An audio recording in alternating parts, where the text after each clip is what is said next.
Hoy hablaremos del Palacio de Medici Riccardi. Este palacio se desarrolló en la época del Renacimiento. Además, tendréis que saber que el Renacimiento se divide en varias etapas, como son el 480 en el siglo XV, en el siglo XVI, la primera mitad, el Quinquecento, y en la segunda mitad, el manierismo. Hablando del Palacio de Medici Riccardi, me centraré más en la primera etapa, en la del siglo XV, el 480, que esta etapa se caracterizó por una vuelta a la antigüedad, un periodo de planteamiento de problemas. Además, en la arquitectura abandona la verticalidad gótica, en la escultura se independiza y busca un canon de belleza, y por último, en la pintura logran el dominio del espacio y del volumen. En el Renacimiento ocurren varios cambios, tanto políticos como económicos como ideológicos. En los cambios políticos se desarrollan las monarquías autoritarias. En el plano económico, la aparición de la burguesía capitalista, y en el plano ideológico, varios descubrimientos geográficos. Y para terminar con el contexto, los dos rasgos más característicos del Renacimiento son el humanismo y el naturalismo.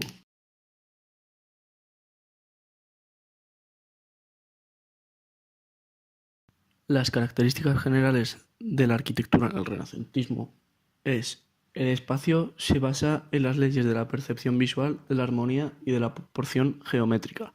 Se inspira en los restos de la arquitectura clásica. Además, predomina lo vertical sobre lo horizontal, y la arquitectura renacentista será estática frente al dinamismo gótico. Además, van a estar muy presentes las ideas clásicas de la belleza y la perfección.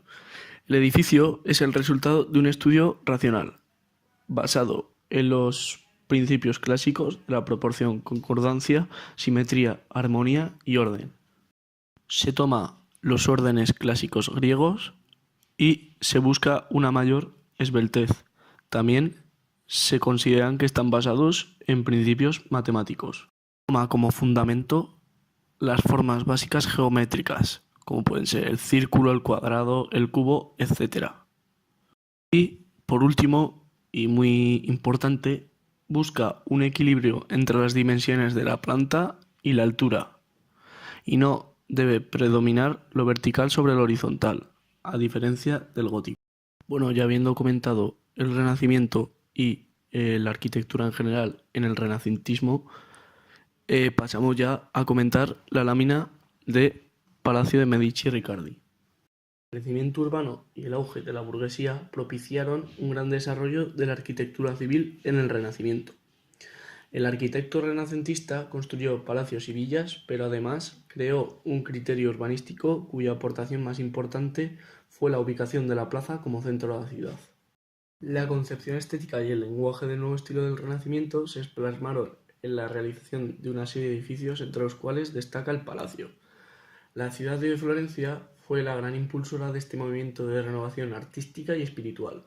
Al comenzar el siglo XV, esta ciudad había conseguido imponer su hegemonía sobre toda la Toscana, y allí acudían artistas de toda Italia, y también fue en esta ciudad donde se comenzó a ensalzar el trabajo individual del artista. El palacio se concibe como un cubo constituido por 4 cuerpos reunidos alrededor de un patio central.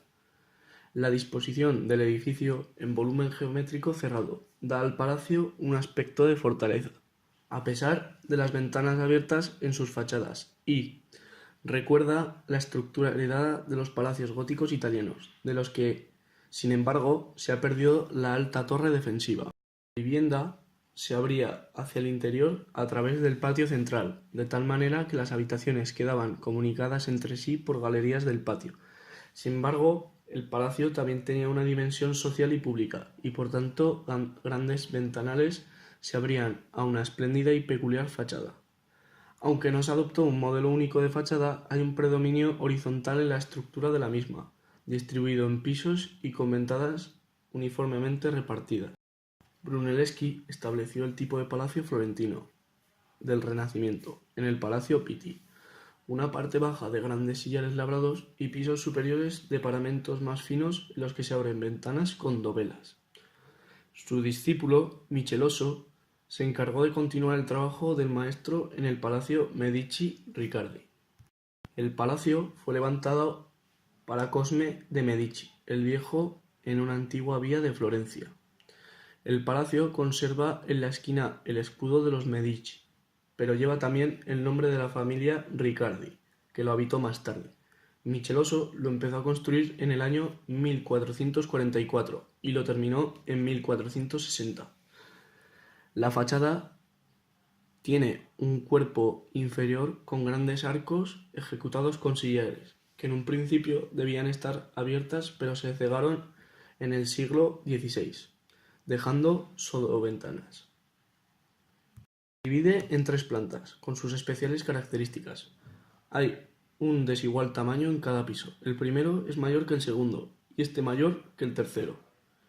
Esto quiere decir que las cornisas no señalan el principio o el fin de los pisos interiores, sino que están utilizadas solo como un elemento para dividir el muro y conseguir el efecto. La decoración también está dividida en pisos.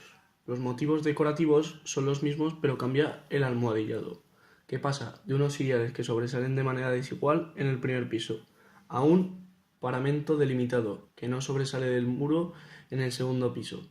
Y por último, el muro totalmente liso en la planta superior. La posición de las ventanas también es diferente en la primera planta. Aparecen arcos de medio punto. En la segunda, las ventanas están formadas por arcos dobles separadas por un parteluz, inscritos a su vez en otro arco más amplio, todos de medio punto. Y por último, en la tercera, están formadas por arcos dobles separados por parteluz, habiendo disimulado el arco más amplio. La progresiva simplificación y disminución de las ventanas se corresponde con la gradación del aparejo y la aparente disminución del tamaño de los pisos. Una gran cornisa remata el edificio y contribuye a la horizontalidad del mismo. El patio es un espacio cuadrado con arcos de medio punto, muy esbeltos y sobre los que se sitúa un friso con medallones y esgrafiados, que lo separa de los pisos superiores de ventanas. Allí acudían a estudiar el arte antiguo los artistas del Renacimiento. El Palacio Florentino fue evolucionado y pasó de una estructura cerrada con fachada almohadillada y techumbre con enorme cornisa en el siglo XV a una mayor articulación del edificio con ventanas superpuestas y ausencia del almohadillado en el siglo XVI. Este último tipo de fachada palaciega más refinada creará escuela e influirá en siglos posteriores.